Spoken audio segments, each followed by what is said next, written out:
Hello, everyone. My name is Austin. I'm on staff here at Maddox Foundation with our president, Ms. Robin Hurdle, along with president of Community Foundation Northwest Mississippi and director of development, Stacy Trout. And so wanted to bring up some really exciting news and some exciting things that you guys have going on there at the Community Foundation to respond to the COVID-19 outbreak and meeting a lot of the biggest needs in our community. And so tell us a little bit more about what you guys have been doing. Good, thank you, Austin. This is Keith Fulcher. I'm 7 days into my presidency at the Community Foundation of Northwest Mississippi. And after a 23-year career at Delta State University, just honored to be here. So Tom Pittman just retired. So on March 19th, he retired April 1st. However, the COVID-19 relief efforts started on March the 19th when the discussion was about having to shut down because of the pandemic. So we met as a staff under Tom's leadership and discussed what can we do as a community foundation. We serve 11 counties in Northwest Mississippi. So under Tom's leadership and with the support of the Maddox Foundation, our effort was focused on children. So when we delved into what's the greatest need of children, we discovered and acknowledged that food insecurity that exists already in our 11 county areas will be just exacerbated. So that's been our effort, is to ramp up fundraising in our 11 county areas to support our food pantries. What we're hearing is that some schools have stopped their feeding programs, and that is even making it more of a challenge for children to sustain themselves during these difficult times, especially children in our rural area. So it's been solely focused on feeding children in our 11 counties, and that's been the focus of our fundraising efforts. I hope that gives just a high-level overview, then we can get into some details about what we've done specifically. Right, and you had mentioned, in conversations with us that back in 2017, Feed America did a survey of the 11 counties that the Community Foundation serves, and obviously this was before the pandemic, before people were laid off, and we saw where thousands of kids in each county were not being fed or were considered food shortage, and they didn't have the food that they needed. And so, like, for example, you have Bolivar County, which showed that there was a 28.9% of kids, or a grand total of 2,390, that were lacking food and the nutrition that they needed. And then even here in DeSoto County, there were 7,440 kids. And so obviously with the outbreak, that's 2 years old, that need has only grown. Have you guys seen that happen as well, with being on the front lines and talking with different nonprofits of where that increase has happened? Stacy, I'll take that one and then I'll defer to Stacy. Yes, we have seen it. What we're hearing is that two factors, Austin. 25,000, total of 25,000 children, according to that study that you referenced in 2017, 25,000 students, children in our 11 counties were classified as food insecure. That's 25,000 in 11 counties. So what we're hearing from the food pantries, two things. Number one, food is doubling. The price of the food is doubling. And number two, the demand is doubling. Yeah. So that is a major problem that only money will solve. And so you guys had established the Feed Fund to meet those needs. Where are we at with that now? Yes, Carol just walked in and handed me the latest total. Our initial goal was $27,500. And thank you to the Maddox Foundation for putting up a matching grant. Thank you, Robin. You're welcome. And thank you, Austin, and every Maddox employee and board member put up $27,500 as a challenge gift, as a matching gift.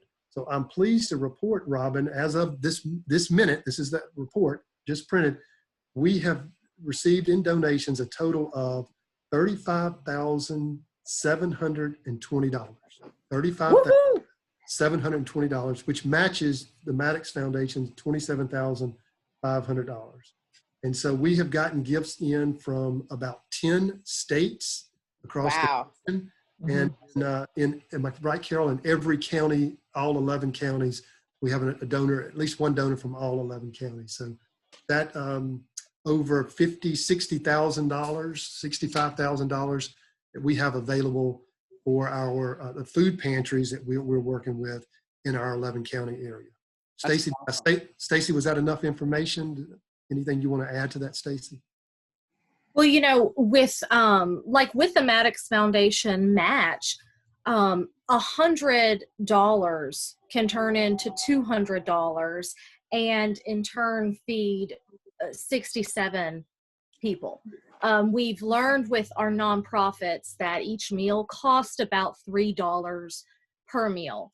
So $150 with a match for $300, that, you know, that can feed 100 people there. Yeah. It keeps going, and you realize how much that can really turn into something.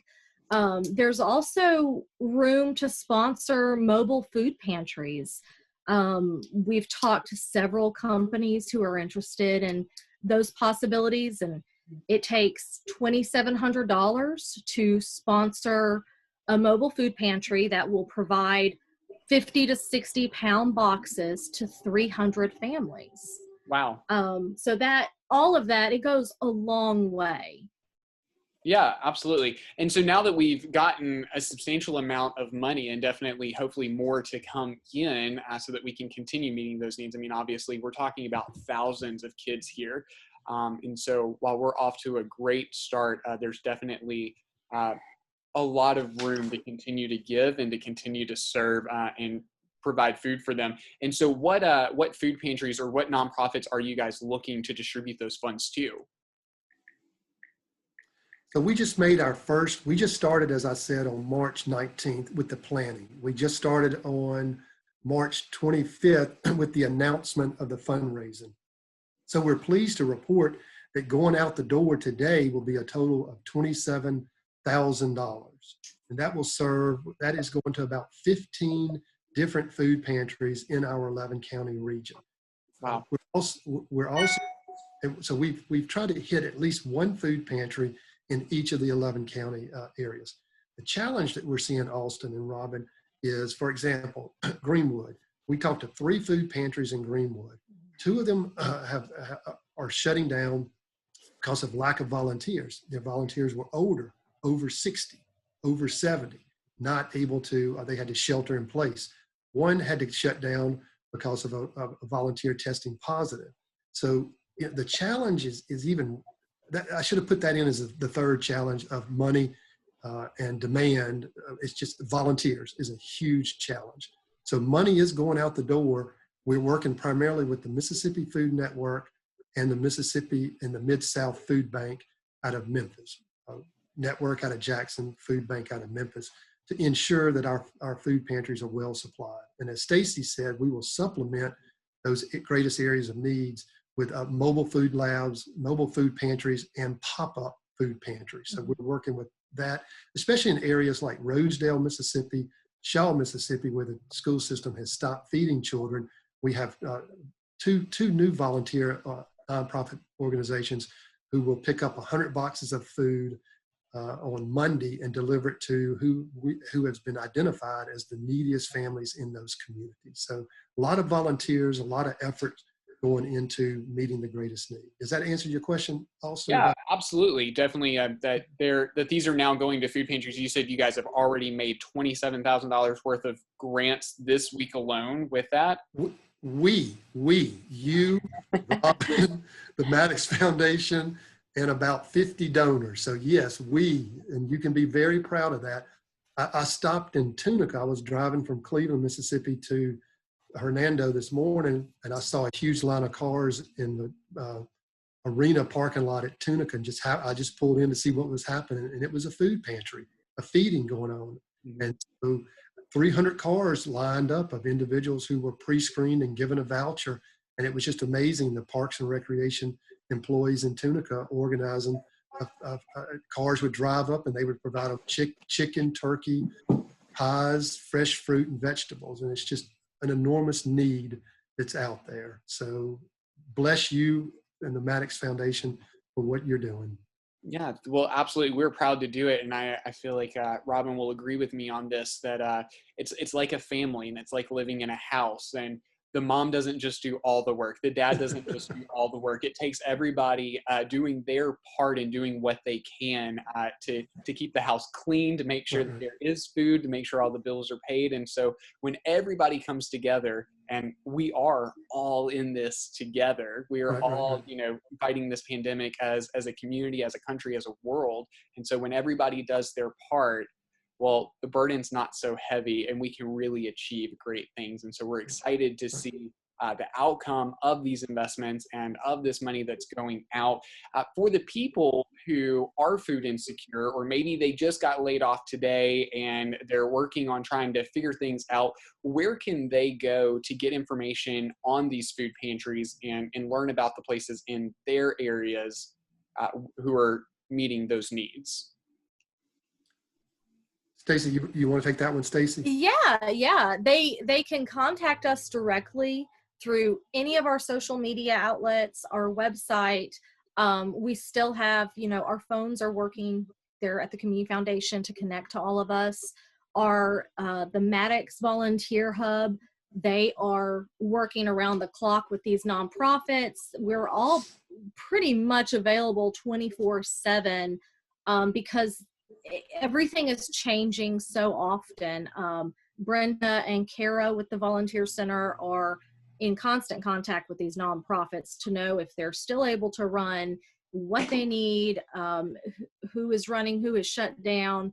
And it's really, we've collaborated over the 11 counties in the last couple weeks, and everything's just snowballed to where we've gotten random phone calls from people who have heard, oh, I heard y'all were helping this group. Can y'all help us?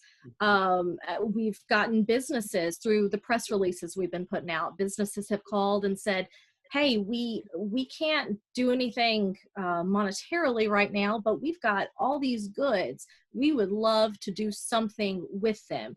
Yeah. A&B Distributing just last week, I got a phone call from them, and they had cases and cases of coffees and waters that they specifically wanted to go to hospital staff working around the clock.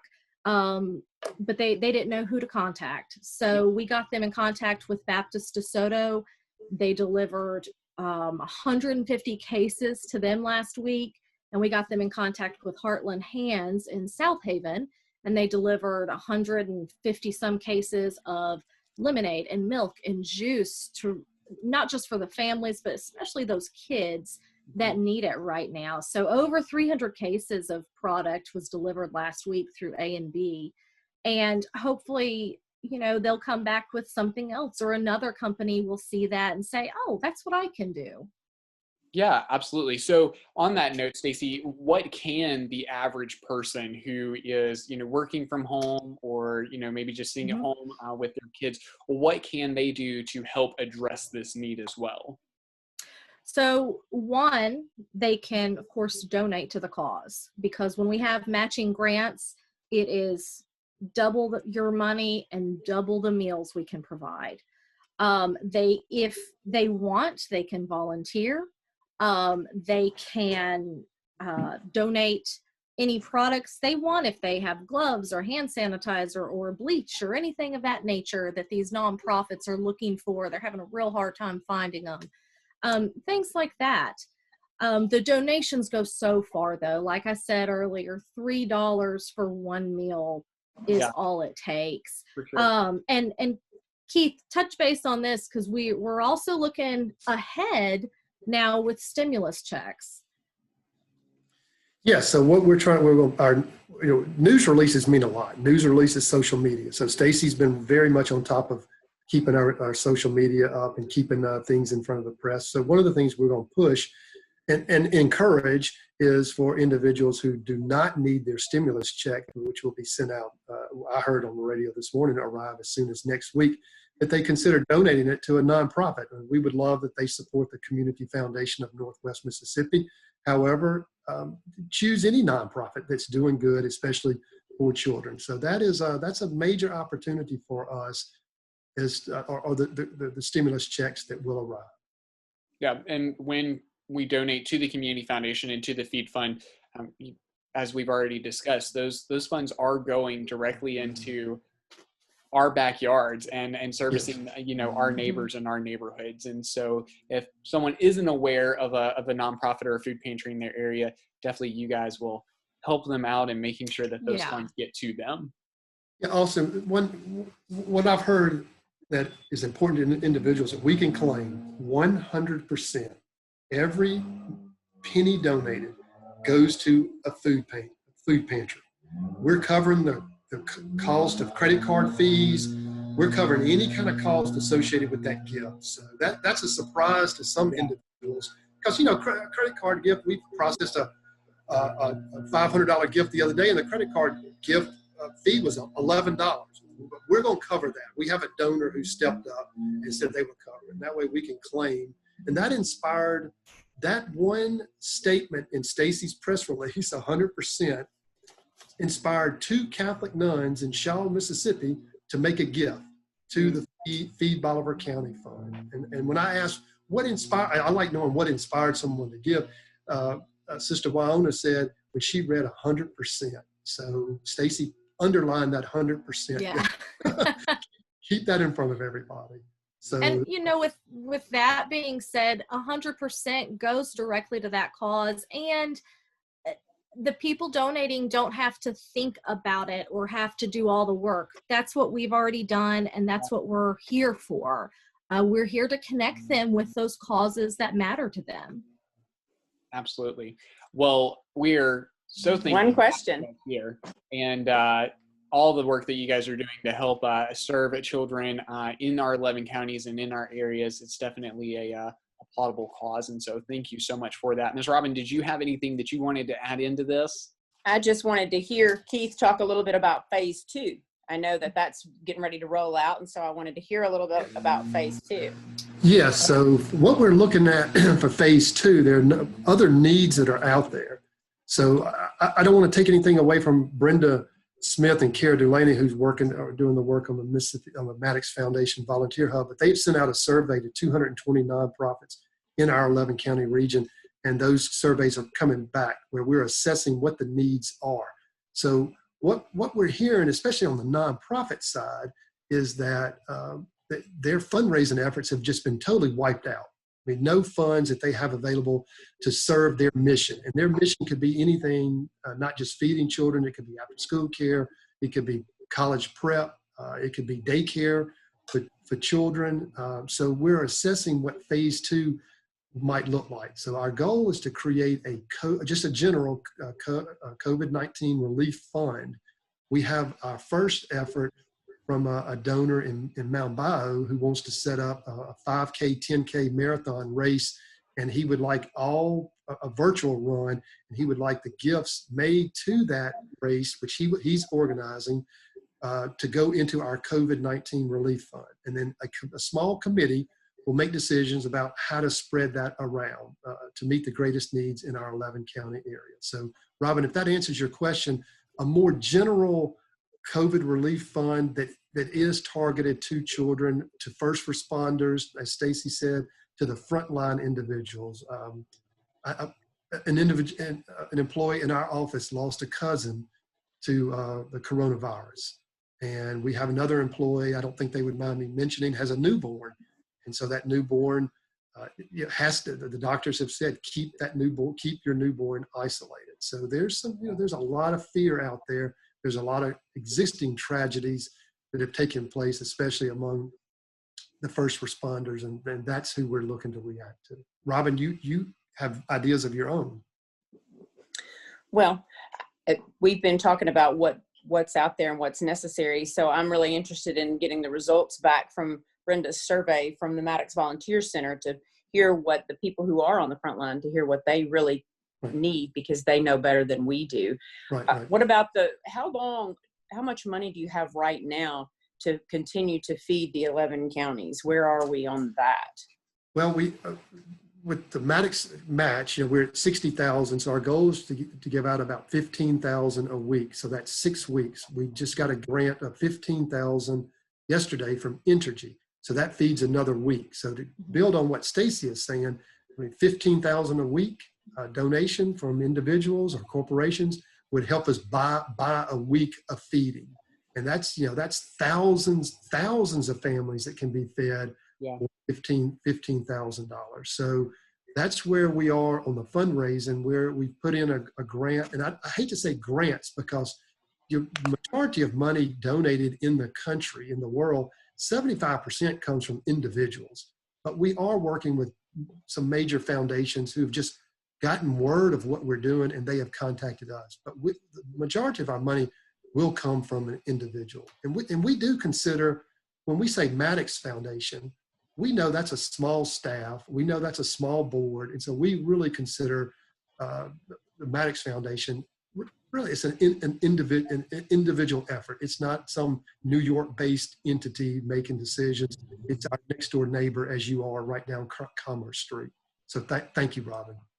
Well, you are very welcome. I know we started this conversation, Tom and I started this conversation about how much each community needed, how much was needed in each of the 11 counties. And so we started out with $2,500 per county, and he asked if we could make it a challenge grant, a matching grant. And I said, absolutely, let's do that. And so now you all have met that challenge.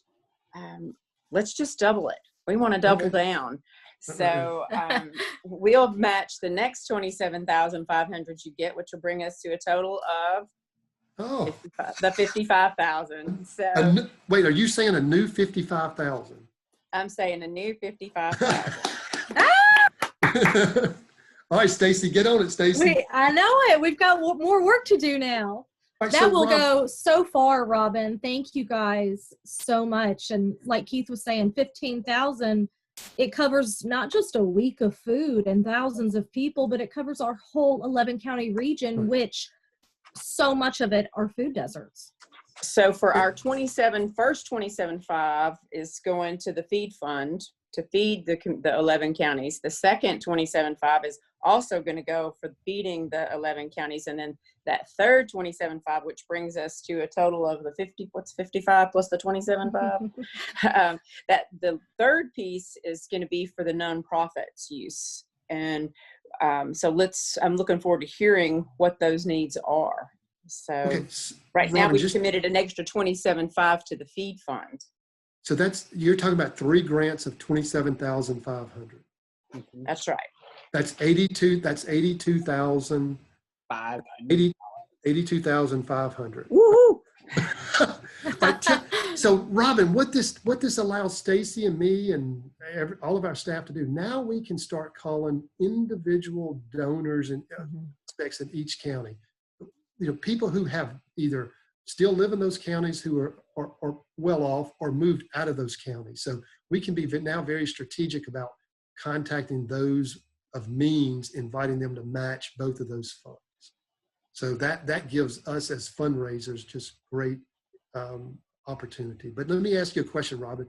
What's the significance of 55? That was Noah's hockey number. And I'm not sure I could turn it around and let's see if I can spin it around and show you his jersey. That is. There's his framed jersey that all of his friends signed from when he played, when he was on the championship team. And so that is the significance of the 55. And it's funny because when we first talked about it, I didn't even have that in my mind. It was just the dollar amount that was needed for each county. And as it turned out, doubling that made it 55,000. So what a wonderful smile from him for me. And it just really touched my heart what you were saying about Rosedale and the 2 nuns who were giving, because to think of these schools who are no longer serving and those kids who won't be fed, that is just a heartbreaker. Right. So I'm really thrilled that we are able to be just a small part of that. So well, we're doing it in Noah's memory. Robin, this is all for Noah. Well, thank you. Okay. So, well, thank you guys so much for all that you guys are doing and for allowing us to be a part of it. Definitely, for more information, people can visit the Community Foundation website or call them and definitely make those donations so that we can continue the feed fund and feeding these hungry children. So thanks again, Keith, Stacy, Miss Robin. You guys enjoy the rest of your days. And thanks, Thank Austin. you. Thank you. Thank you, Robin. Thanks, Maddox Foundation. Thanks.